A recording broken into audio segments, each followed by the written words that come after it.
Consumers say that they want food that is nutritious, affordable, and produced sustainably.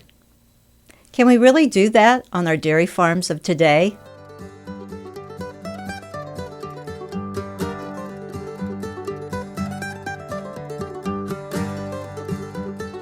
Welcome back to Rooted and Restless. I'm your host, Marianne Smith Edge. It's the end of June and we're wrapping up National Dairy Month. And what a better way to do it but to go directly to a dairy farmer and on the farm. Today my guest is Andrea Brossard, co-owner and third-generation dairy farmer in Wisconsin.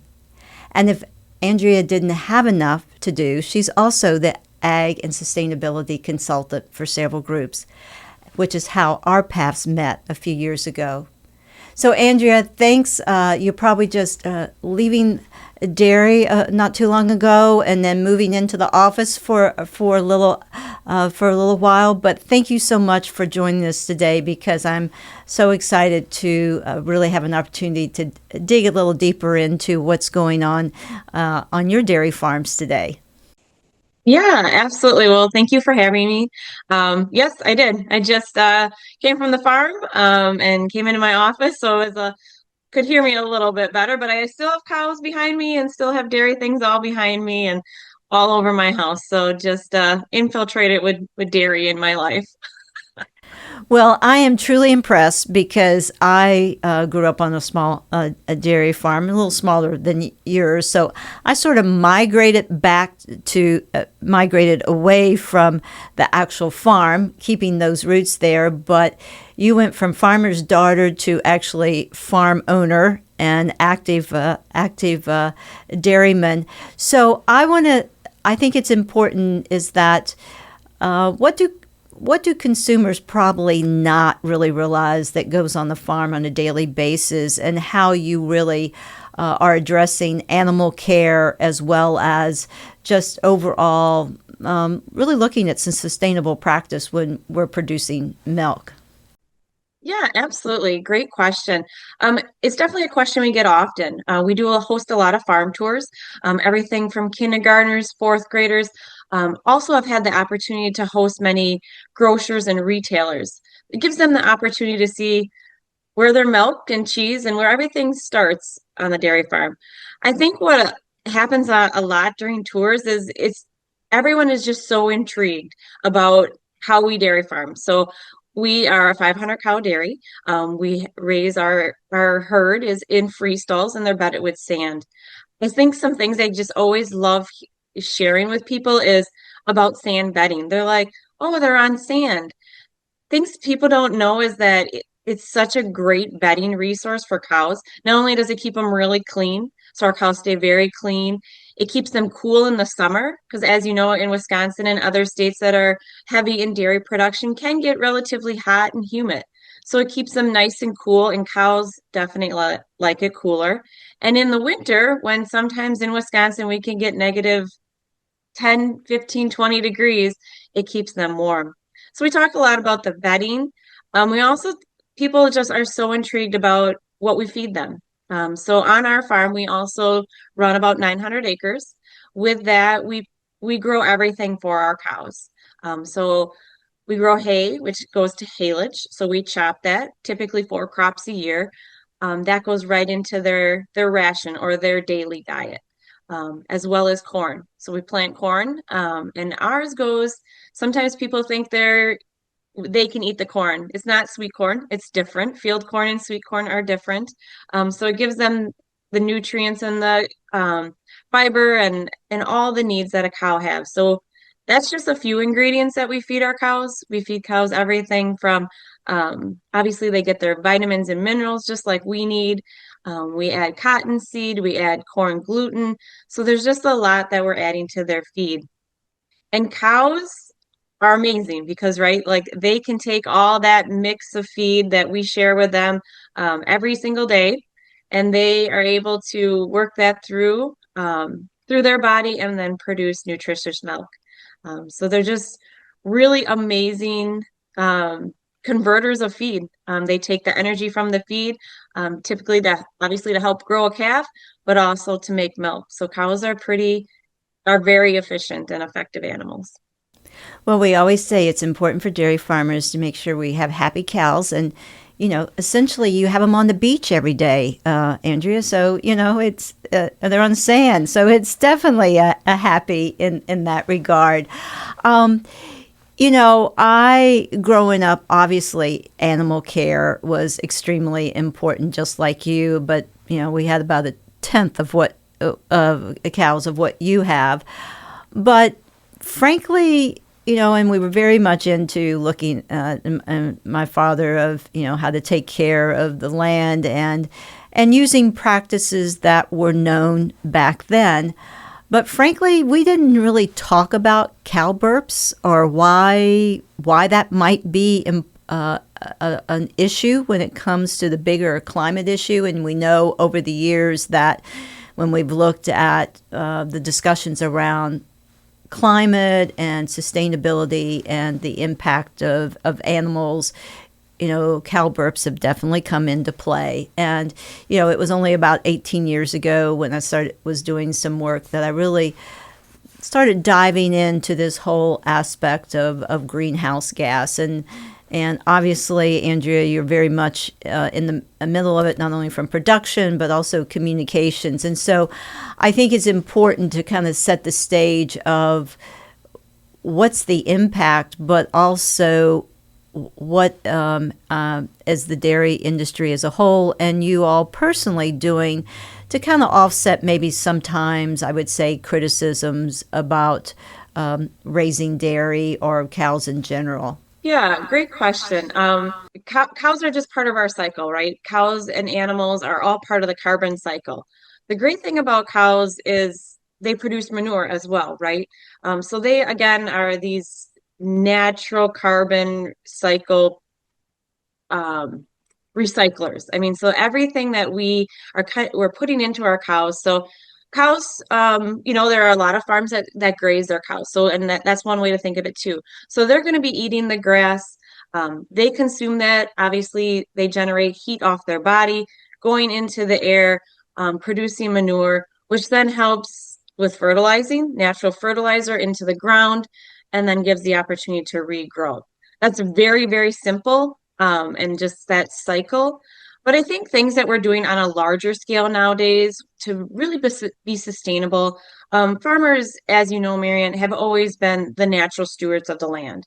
We always want to leave our land and our resources and our farms better than we found them. So, for example, we are very much work towards crop rotation is one thing. We have a lot of opportunity where we can rotate between corn, soy, small grains, whether it be like rye or wheat type material, and hay. So that's something we do on our farm every season is rotate those fields. Obviously, that helps with the carbon cycle not only, but it also helps with soil erosion and maintain the health of that soil. Because again, we want to be putting components back into that soil to grow great crops for our animals. And that goes right into that animal care. As long as we're keeping them healthy and happy, they're going to be great business partners and help our business grow. Another thing that we do as well, again, I mentioned manure. Obviously, cows make a lot of manure. They eat a lot. They're big animals. So the manure we use is obviously it's a natural fertilizer. It's a great opportunity to put that natural fertilizer back out into the fields. Again, giving us the opportunity to draw the natural nutrients from the manure to help grow feed for them. So again, it goes all back into that whole cycle and that whole again, just wanting to be stewards of the land and use what we have at our hands. That's been ingrained in farmers, for decades and decades. Other things I think about that we're doing, just want to touch on water a little bit, is we recycle a lot of the water we use on the farm as well. So you're probably very aware that as we're milking in the parlor, our milk will get pumped into what we call a bulk tank. In that process, it's obviously coming out of the cow at body temperature, which is 101.5, but we cool that down very rapidly. So it goes through a plate chiller. So it does take water But this gives us an opportunity on the farm to recycle that water. That water then gets flushed into our freestall barns, where we can use that to either flush the alleys or use that during the summer to help cool them with sprinklers. So those are just a few examples of how, from the carbon cycle, but also other opportunities where we are just continuing to be mindful of the resources and the sustainability concerns that are out there. Everything from our land and resources to on-farm use of water as well. Well, and when we talk about sustainability, and sometimes I think farmers maybe get questioned, and I'm like, they're the original stewards of the land, because you're third generation, I'm sixth generation farm owner of the same land. So, it's been around for a while, and there's a reason it's there basically. So, but I want to explore kind of the whole aspect of sustainability a little bit on a broader, because, as an industry, I think dairy has been in the forefront, over the years of really looking at some of the changes that you mentioned, but even, some broader. And so love to hear your, from the broader perspective of dairy, what have been some effective changes, and how what we do on the farm impacts, basically meeting sustainability goals from the companies from which we might be buying dairy products on the shelf. There is a connection, and I think a lot of times if we read on a label that says, we're sustainably produced, and that sounds good, people may question it, but many times it comes back to folks like you, So how does that cycle work? So there's a lot of practices that we are doing, not like in animal care. You mentioned that earlier as well. So other than some of the examples I have kind of shared, I also want to share too that there are other things in the field with cover crops and no-till practices that are really helping with sustainability goals and regenerative agriculture, as we're focusing more on potentially disturbing that soil less as well, to really keep it healthy. We also have the opportunity where we can preserve wetlands and grasslands and things like that are important to not only consumers and those within our area, but we care about the ducks and the birds and the things as well, because those are, again, all part of our ecosystem and all part of farming and in our land use and whatnot. Some things that we're doing on the sustainability side too, like for animal care, is one thing I think about is how we work with what's called the farm program. So that's a issue of standards, as well as working with not only our vets and our nutritionists. So again, that's an opportunity for us to meet with our team. So we include them in part of our decision making and the goals that we have on our farm. So we take our individuals, like our vet, our nutritionist that helps build the rations for the cows, and we work through the farm program in terms of everything that works in terms of animal care. So that looks at their feet and leg health. So twice a month, every month, we have a hoof trimmer on the farm. So really what that is doing is it's a great animal care practice, but also the longer we can, the better we can take care of our animals and things like their feet and legs, the longer they're going to live and stay on the farm. Again, as long as we're taking care of them, they're going to take care of us. Another thing we do is we're very mindful, again, of the bedding, the cleanliness, and how we're also training our employees too. So as cows come through the parlor and are getting milked, we're training them in milking techniques. We have new opportunities where we are working with companies too, like that we can effectively clean the udder in new and exciting ways that not only is efficient, adds efficiency, but you're also using less resources on the farm. You're also using potentially less water because you can cleanse that animal a little differently, or you don't need to use paper towels or rags or whatever you might be using, because there's opportunities to use different equipment and new technology that's going to be, more efficient, better for your farm in terms of a lot of things. I also think about, we do the farm program right down to animal care. So right when that calf is born, making sure we are giving her the best chance at having a successful life. So anything from whether it's vaccinations or immediate care, and that all goes right into feeding them as well, making sure they're getting high quality colostrum and everything directly from that cow. Um, there's a lot that goes into, every day. I think of many more examples, but I don't want to, continue on. But these are all things that we are doing on our farm every day that come back and reflect on the quality of product. And it reflects on, um, practices that we do every day. And sometimes for us are just, that's, you know, it's second nature and it just comes natural. And it's oftentimes maybe things that like we don't even think about, but those are the things that are going through the sustainability and the supply chain system where you're you're keeping those animals healthy and et cetera, and then it comes to a great product at the end.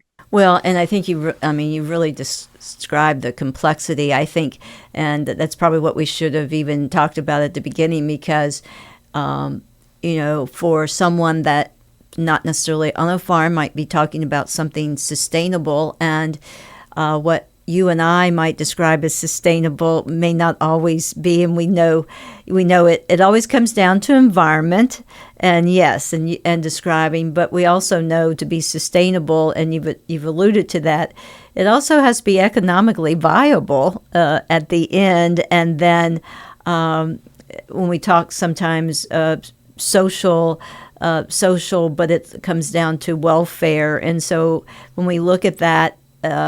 It's not just one versus the other, as you've described it.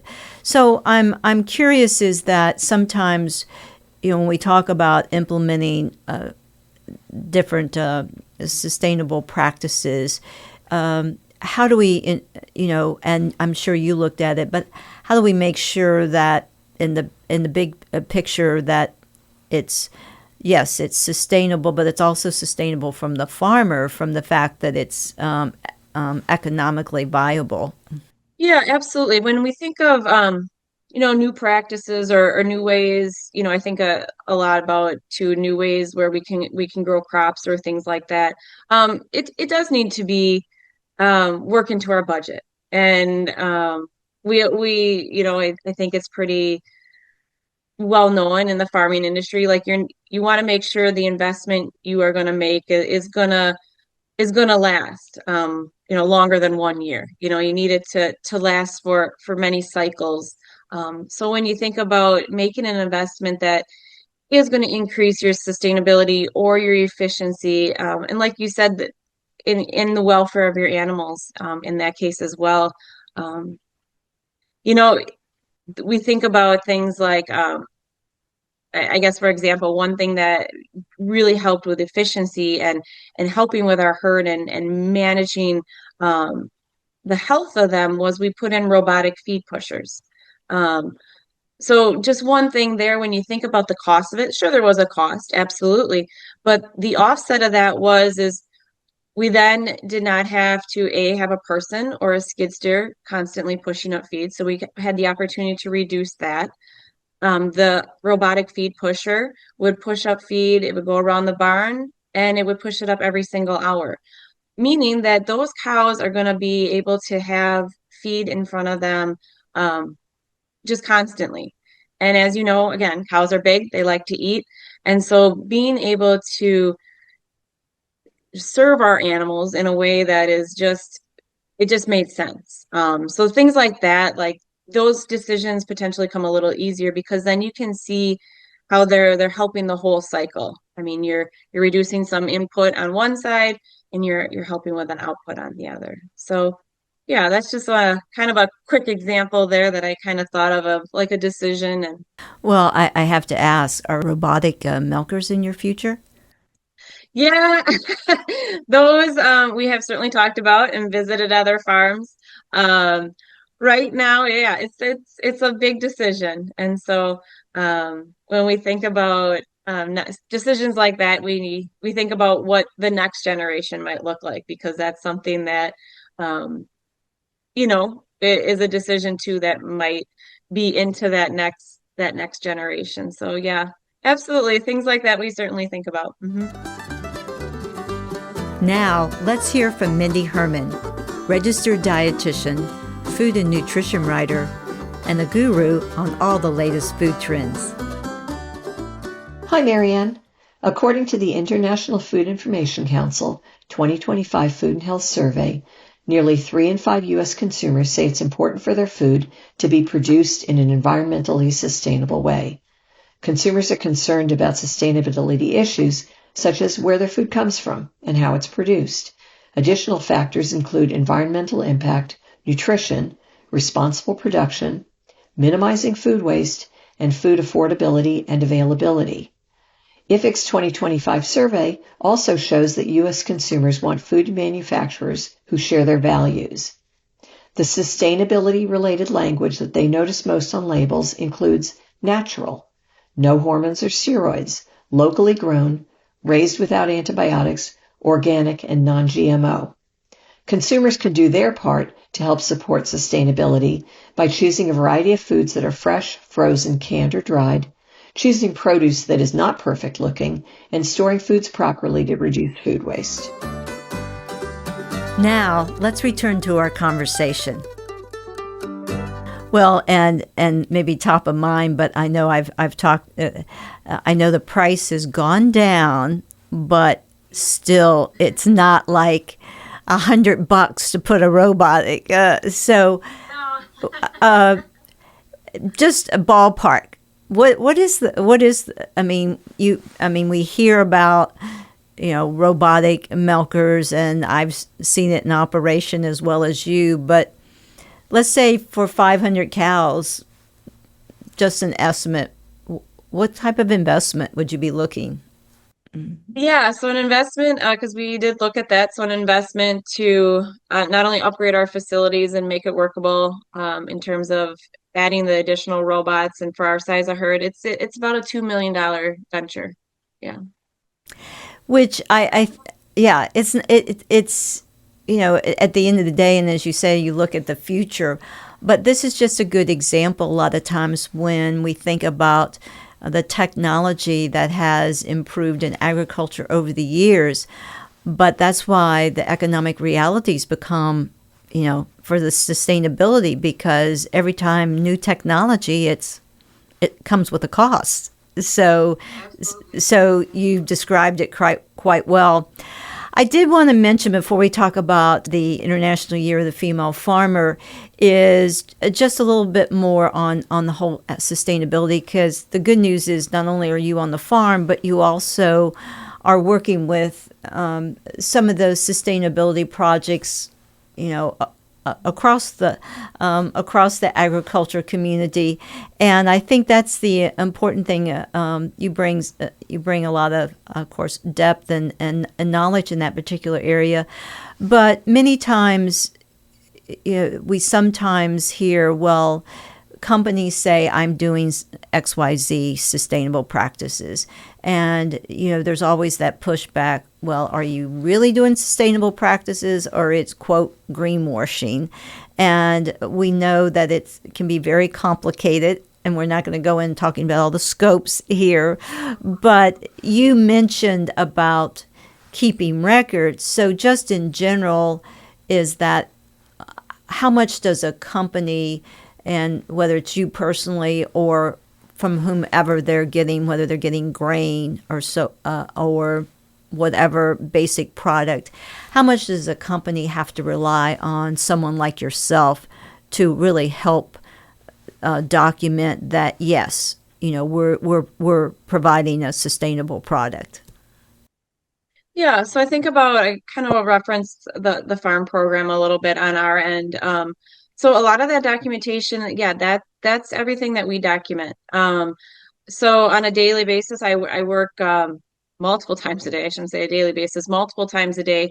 I am inputting data into what we call our software program. It's called Dairy Comp. And I also work with an All Flex program.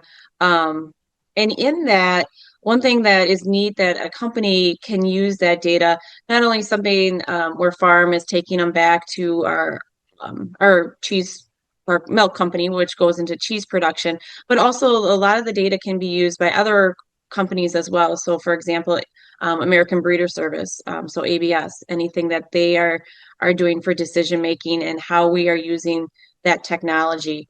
So the way we're able to retrieve all the data is our cows wear a collar, and it's basically like a Fitbit. So not only does it track her steps, but it is tracking her body temperature, it's tracking whether she's under stress, it's tracking again her milk production. It's tracking everything about that cow. It's tracking how she's ruminating, how she's eating, how many times she's eating. It's just tracking everything. So we get a ton of data, right? So what do we do with that data? So that gives us the opportunity to make business decisions. And it also gives where that information goes back to, then they can make business decisions and understand what is actually working on farm and what are some of the best practices that farmers can and should keep doing to make their farm sustainable and longevity and producing a great quality product. Whether that be, seed, if you're a grain farmer, milk as dairy farmers, or meat even. So that data, again, will help us make decisions for the farm. So example, whether that cow stays in the herd or not, can be just a very simple one. Like if the data is not just lining up, she may not stay in the herd. It also gives us the opportunity to be very effective and efficient in catching things that are potentially coming. You and I both know when we are getting a fever or something like that, like, oh, hey, maybe I should lay down or maybe I should drink more water. Cows do that, but they can't tell us, right? So this information gives us the opportunity as farmers to just be continuously on top of our animal care. Again, and that makes us better farmers. That makes us just better business and better caretakers of our animals. So if I can tell right away, based on her graph, like, oh, she's in distress, I better go see what's going on. So I can get her help sooner so that much like we do, we can bounce back faster. So yeah, there's that information and going back to getting all that information and sending that to companies that we work with. That helps us in so many ways, and those companies in so many ways to share back out with other organizations and with the public about the quality products that are coming, because our farmers are making and doing these sustainable, effective animal welfare practices. We know that our company, so like where we ship our cheese, or excuse me, where we ship our milk that goes into cheese, our milk company knows that, hey, they're doing these practices. We know we can offer a sound, great quality product, and we can share with consumers that we know what our farmers are doing. And that plays into then our consumers, putting the consumer trust in that companies are doing a great job because they have the input and the knowledge from the farmers firsthand. Well, I think you've described the complexity is that, when people say, oh, they're just saying that, well, not so. There might be some outliers out there, but in reality, all the input, I mean, you know more about your cows than probably we know about ourselves, in that regard is, I wear the Apple Watch, but still that's not giving me sometimes all the readings as much or documenting it, so to speak. So, again, when we, talk about the story behind our food, this is just one small element to really talk about the complexity, and especially when we want to talk about a sustainable product, that how milk sitting in Wisconsin on a dairy, how we know everything that you're supplying to a company. to really make it sustainable. And that means that people within the company also have to know how to handle that documentation. Correct. Yeah. Absolutely. So talking about sustainability, and I think you've really laid it out well. Is just a quick question: is that, do you feel like with the work you do, not only dairy farm but also as a consultant, do you feel like there's still the same push today as there has been around the importance of ensuring that companies are really looking for their suppliers to do sustainable practices? I know over the years it's been important. Do you think that it's just as important, or it will always be a driving force? Yeah, I think so. I think it's always going to be a driving force. I just have had the opportunity actually with some of the sustainability work through this course that we've had the opportunity to build with the United Soybean Board. So it's sharing those practices and the importance of not only continuing education, but making sure that is sustainability, regenerative agriculture stays at the forefront. And I think the reason it'll stay at the forefront, and will be continuing conversations and connections between organizations, companies, is because, again, we kind of go back to farmers have been already doing a lot of these practices. This is ingrained in us as stewards of the land. So as we are doing these practices for so many generations, I think it does become important and will stay important, so that we can follow how we are being sustainable, how we are caring for the land and resources that we have, and producing that food, fuel, and fiber that our consumers depend on. Consumers are always, I mean, we are consumers ourselves. I'm a consumer. I'm a dairy farmer. I know where my food comes from, but I'm still a consumer. And I think that as I learn too, I love learning. I love meeting with other types of farmers. It gives me a perspective as well. I recently have had the opportunity to meet, potato growers and tomato farmers, and so understanding their practices as well makes me a better consumer, but it also makes me a better farmer, because I think that's the big thing too. Farmers learn obviously from each other as well, and if we think about these practices for the next generations, we want to keep doing better.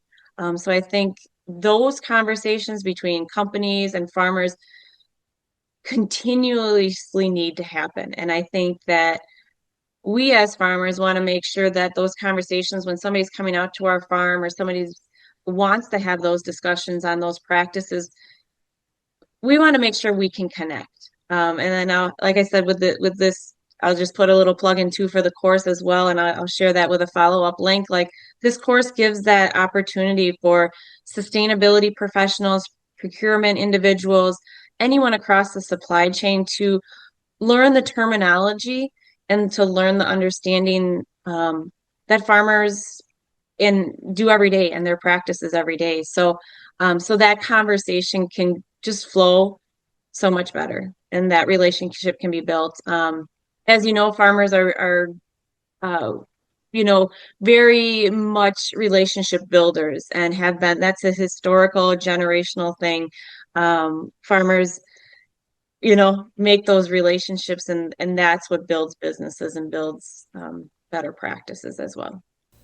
Well, I think you've summarized it really well, thinking about the fact of, one, kind of helping standardize some of the discussion of what farmers have been doing, and making sure that everybody across the systems realize what that terminology is, and making it work. So because you wouldn't be sitting on a farm today if someone hadn't had sustainable practices. So that's important, but a continuous improvement.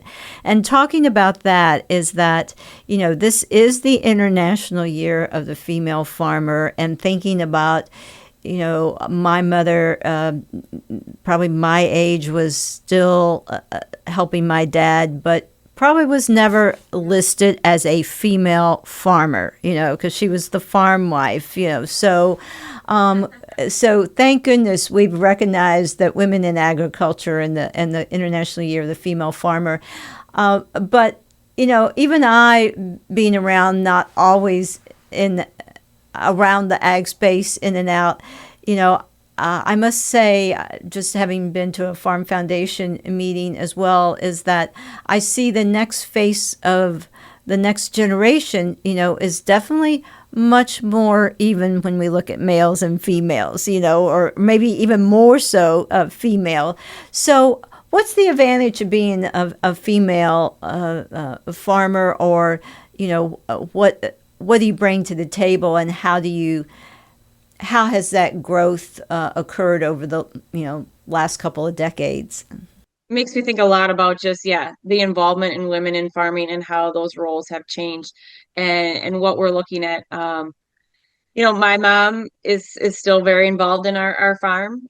She's in her early 80s, and I will tell you, she is one of the most vibrant working women that I know, and what a great role model for myself. I think the opportunities for women have become have come to the forefront because we want to be involved. I mean, women are natural caretakers, and things like that can be related, but also women are in this industry not only because we are the stewards of the land as well and the caretakers, but we are our business decisions as well. We have the opportunity to help make those. Right now, close to 40% of farms are female owned, and then as well, I've been on those farms, close to 60% of the women are making those decisions. So I think there's just a lot of great power and opportunities when women can not only run farms, make the decisions, and move those farms forward to the next generation. I think that just it's so wonderful, and it's so great to see. I think I was in FFA and 4-H and other things growing up, and seeing the women come before me and the difference that they're making, not only in the barn, but in the boardroom. And so for me, it was, I set myself with goals, and I went to college for agriculture and dairy science, and worked in the field for many years as well, before coming back home to become a third generation dairy farmer.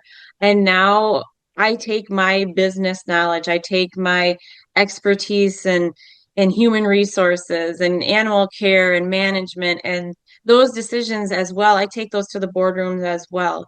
I've had the opportunity to sit on several boards throughout agriculture organizations. And have I been the only woman in the room?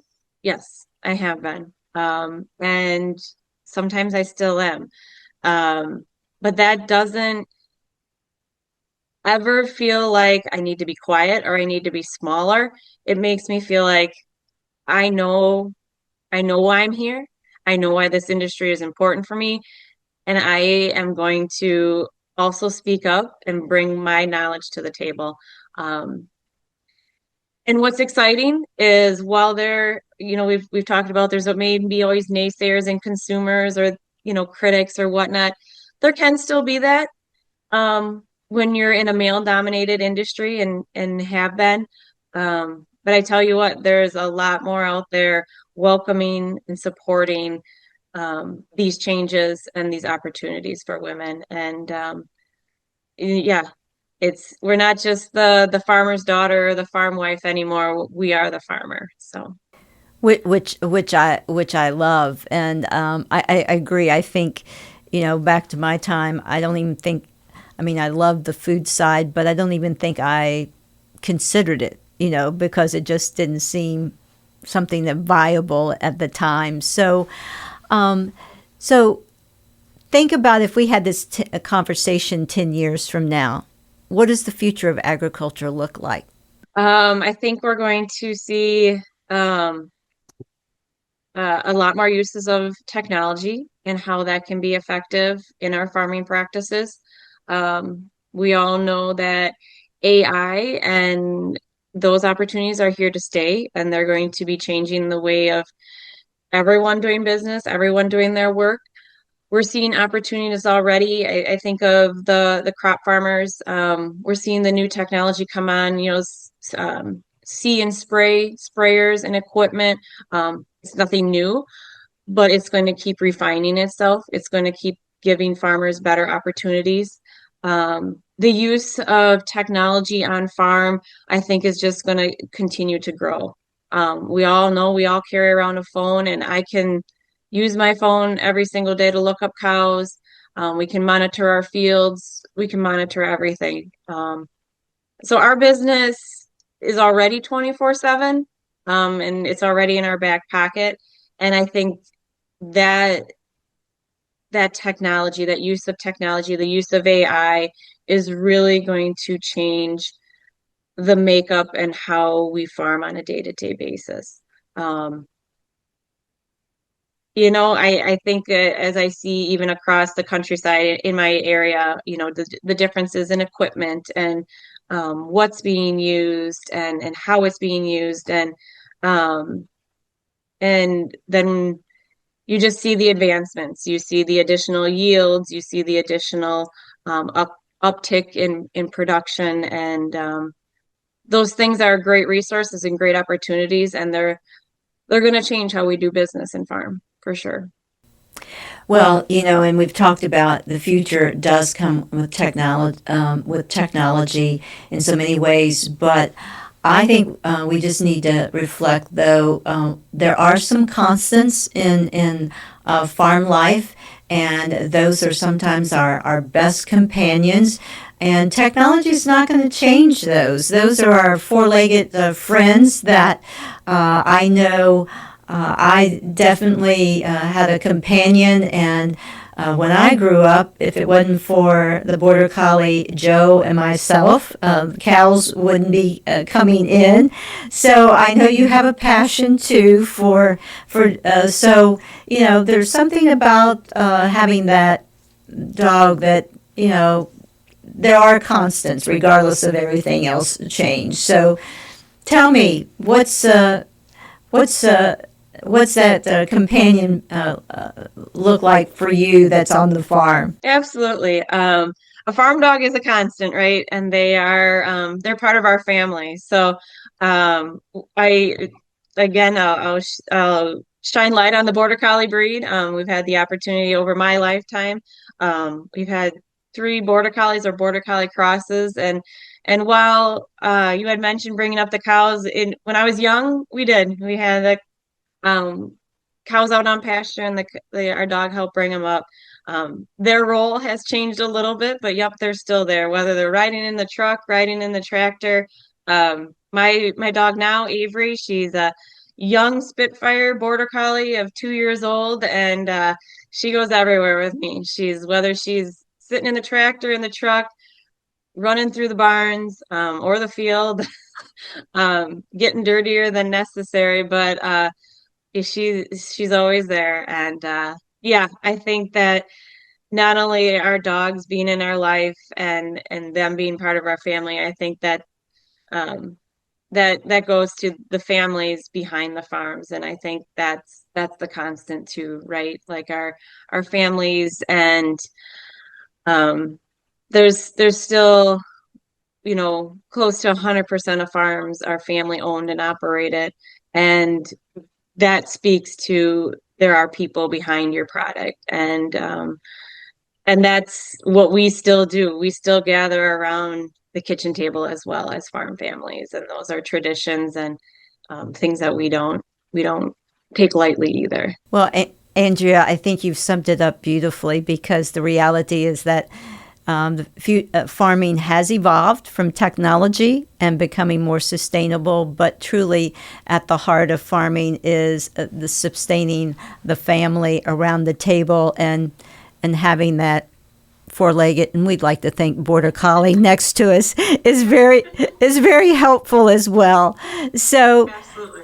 I can't think of a better way to wrap up National Dairy Month and really saluting the dairy farmers and salute to you, Andrea, for coming back to the farm and working with your brother and really ensuring that dairies like yours continue to prosper so we can all benefit from the value of the commitment of dairy farmers and farmers in general. So thank you so much for your time, and Thank you. It's been a pleasure. Yes, it has. Thank you so much, Marianne. I appreciate it. Thank you for listening to Rooted and Restless. It's all about digging deeper into the behind the scenes about food, agriculture, and nutrition, because after all, every food has a story, and sometimes it's not as simple as it seems. Subscribe to Rooted and Restless wherever you listen to podcasts or find us on YouTube.